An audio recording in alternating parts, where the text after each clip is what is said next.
Hello बच्चों, मैं Rahul Singh chemistry by Rana sir से। आज हम आप लोगों के लिए ये नया मॉडल पेपर लेकर आए हैं। इस पूरे वीडियो में इस मॉडल पेपर को हम सॉल्व भी करेंगे। आप वीडियो के साथ बने रहें। मैं Rahul Singh chemistry by Rana sir से।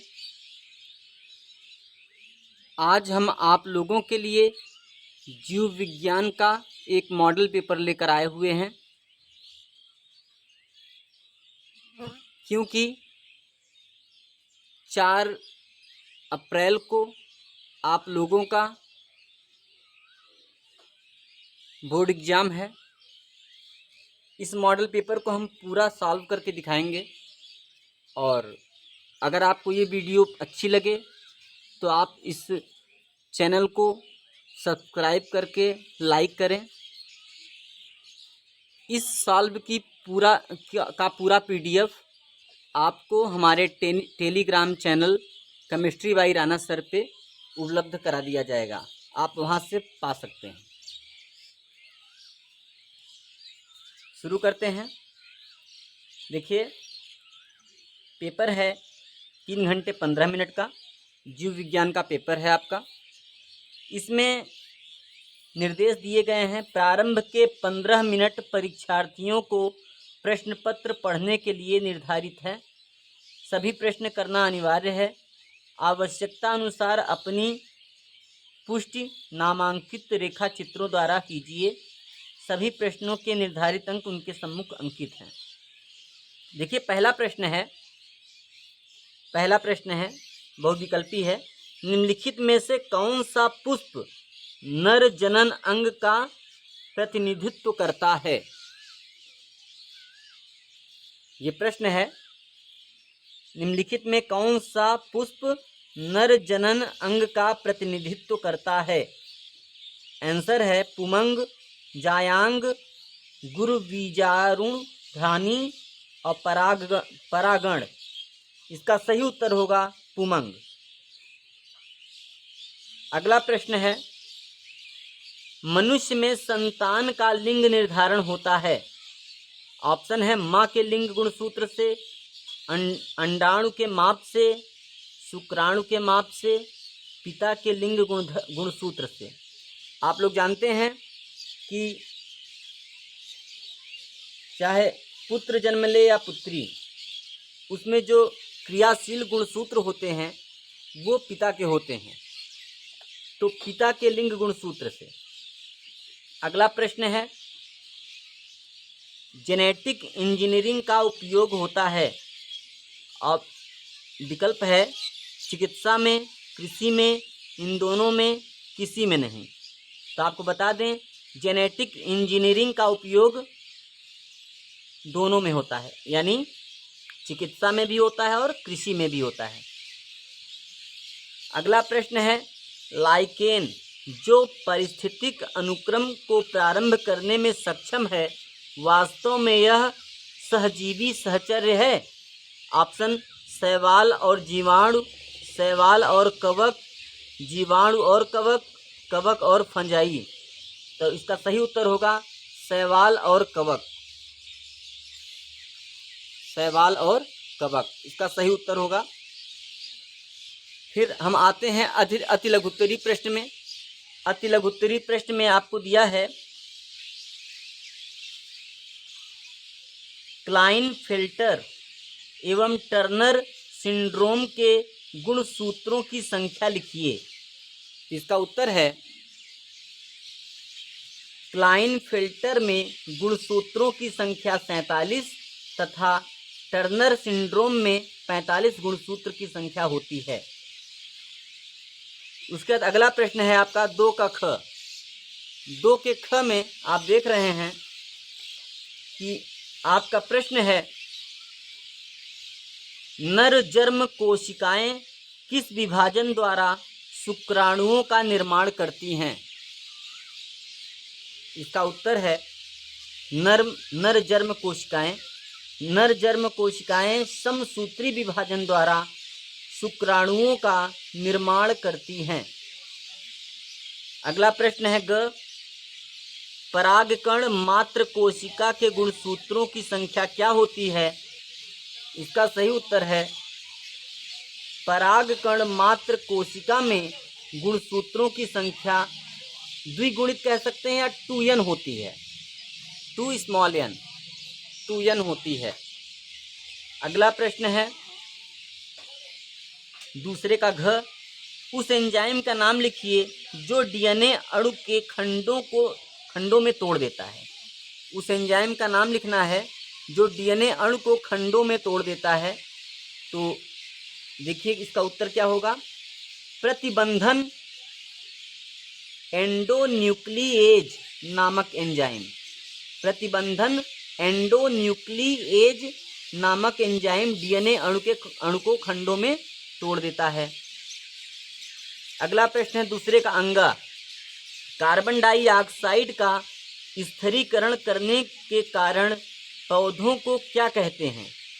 इसका उत्तर है कार्बन डाइऑक्साइड का स्थिरीकरण करने के कारण पौधों को उत्पादक कहते हैं।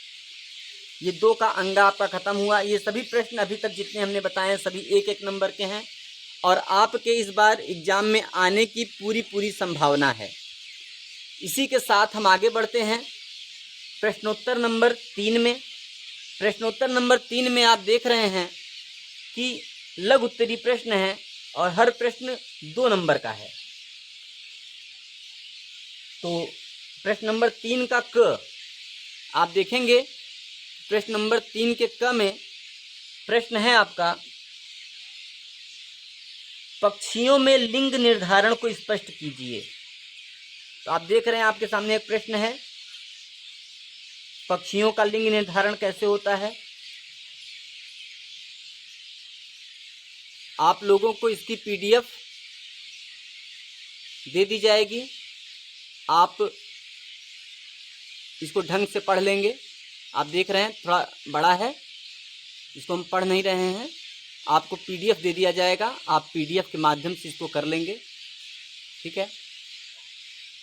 फिर देखिए उसके बाद 3 का क हो गया। फिर अगला प्रश्न है 3 का ख। चलिए आगे बढ़ते हैं। प्रश्नोत्तर नंबर 3 का ख, वाटसन तथा क्रिक द्वारा प्रस्तुत डीएनए के द्विकुंडलित मॉडल को स्वच्छ नामांकित चित्र बनाइए।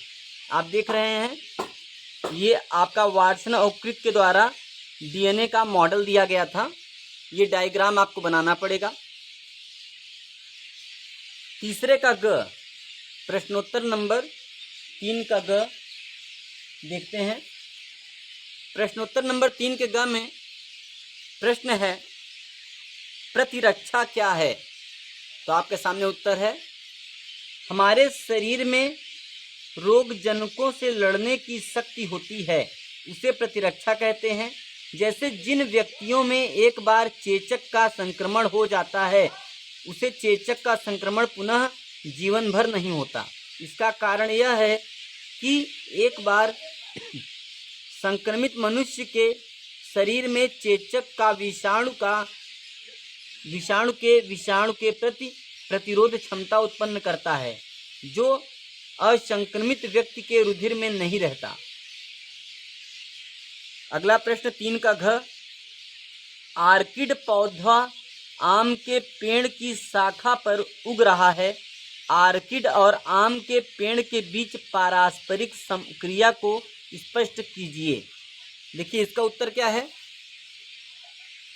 आर्किड पौधा तथा आम के पेड़ की शाखा सहभोजिता प्रदर्शित करते हैं। यह ऐसी पारस्परिक क्रिया है जिसमें एक जाति को लाभ होता है और दूसरी जाति को न लाभ होता है न हानि होती है।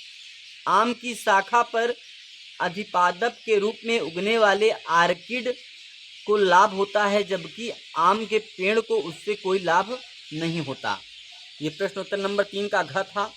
इसी तरीके से प्रश्नोत्तर नंबर 3 के घ के बाद 3 का अंगा। प्रश्नोत्तर नंबर 3 का अंगा है, जैविक अनुक्रिया के तरीकों का स्वच्छ आरेखीय निरूपण दर्शाइए। देखिए, जैविक अनुक्रिया के तरीकों का स्वच्छ आरेखी निरूपण दर्शाइए। देखिए, इसमें छोटा सा डायग्राम तो बनेगा ही, लेकिन इसको हम 3 के अंगा को कह सकते हैं। वातावरण में होने वाले परिवर्तन को उद्दीपन कहते हैं। इसके प्रति प्रत्येक जीव अनुक्रिया करते हैं, जैसे पैर में कांटा चुभने पर पैर हटाना, भोजन की खुशबू से लार का श्रावण, ये सब जैविक अनुक्रिया हैं। ठीक है। इसी तरीके से प्रश्नोत्तर नंबर 4 आप देख रहे हैं। प्रश्नोत्तर नंबर 4 में है लघु बीजाणुधानी और गुरु बीजाणुधानी के बीच कोई 3 अंतर स्पष्ट कीजिए। आपके सामने वो तीनों अंतर हैं। बहुत ही इम्पॉर्टेंट प्रश्न है ये, बहुत ही महत्वपूर्ण परीक्षा के दृष्टि से आप लोग इसको ज़रूर देख कर जाएंगे। इसी तरह आगे के भी कई प्रश्न हैं। मैं सभी प्रश्नों को पढ़ करके आपको अपने टेलीग्राम चैनल पर PDF प्रोवाइड करा दूंगा। आप लोग हमारे टेलीग्राम चैनल पर जुड़ करके PDF को पा सकेंगे।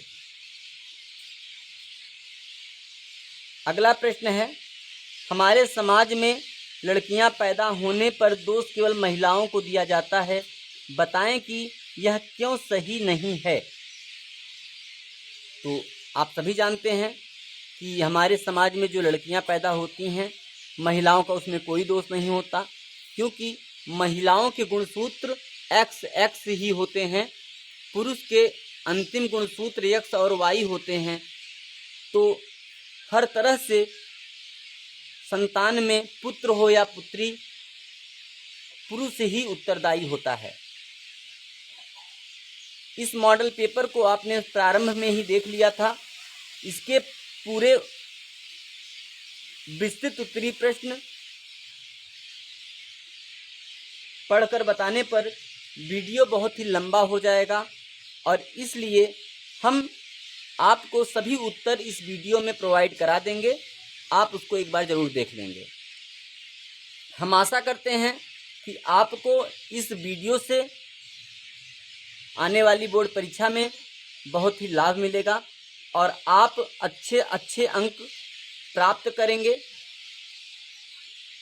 संभावना है इस मॉडल पेपर से आपको कम से कम 40 नंबर का प्रश्न जरूर फंसेगा।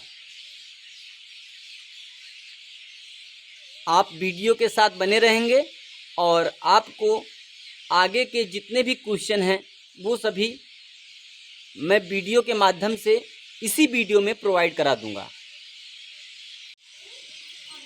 प्रश्नोत्तर नंबर 4 का ख, प्रश्नोत्तर नंबर 5 का क, प्रश्नोत्तर नंबर 5 का ख,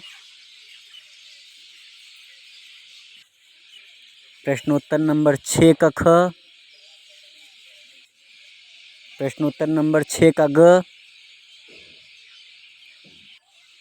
प्रश्नोत्तर नंबर 8। ये सभी